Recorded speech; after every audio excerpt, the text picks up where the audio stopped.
Would you say thoughts can also shift nervous system state? So it can go both ways. Yeah, in general. And like I said right at the end there, that a reframe can be really helpful with shifting our state. But it's really hard to do that on your own. Reframes can come through like therapy. Therapists, or that's something that we can do, is offer a reframe and say, well, this is how I'm hearing it. Or someone that you feel connected to and trust and love in.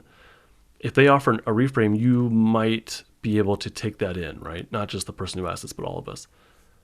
That might be digestible, but if you're just trying to reframe it from your stuck defensive state, it's really challenging. I'm not gonna say it's impossible. You have to have enough anchoring in your safety state for that to be effective. So you have to be able to feel into your stuck defensive state and say, no, I can do this. I can do this, and I have some sort of safety resource to help me feel more grounded in my body. So if you can do that, then you might be able to pull from that safety resource and then give yourself some kind of reframe. So I think it's possible.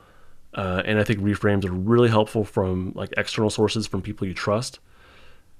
From yourself, it can be quite a challenge. Hey, real quick, if you're liking this video, do me a favor and tap the like button right below the player. There's also a subscribe button if you want to see more from me in the future.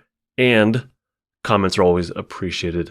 Another question is, are there stories we can get stuck in telling ourselves that can keep us stuck? Oh, absolutely. Hell yeah, absolutely.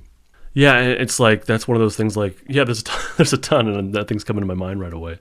But are there stories that we can get stuck in? I think that from like a shutdown state, that a common story is that change is not possible, and what's the point? That's a pretty simple one. I mean, it's a simple one to like, you get the idea is what I mean. It's not a simple one to change. But something like that, that is completely reinforcing of a shutdown, collapsed, dissociative, disconnected, numb kind of state. So when you feel that way already in your nervous system on the very biological level, and your story follows, which is there's no point, I can't do it, I'm hopeless, the world's against me, all that kind of stuff, that will absolutely reinforce your stuck defensive state. Is it possible to consciously change the state that you're in? It's not like a light switch, you can't really turn it off and on, but consciously being a part of feeling your stuck defensive state, consciously anchoring yourself in safety. I do have a course called Building Safety Anchors, by the way, justinlmft.com. So all those things absolutely require mindful, conscious awareness. Like, that is absolutely a part of it, but it's not a light switch. You can't just like choose these things. You can't exactly choose to not be in a shutdown state. You have to first first off, be as much safety as you can, as anchored in your safety state as you can, and then feel into that shutdown state, and then the natural shifts will happen from there if you can tolerate the sensations, the feelings of it.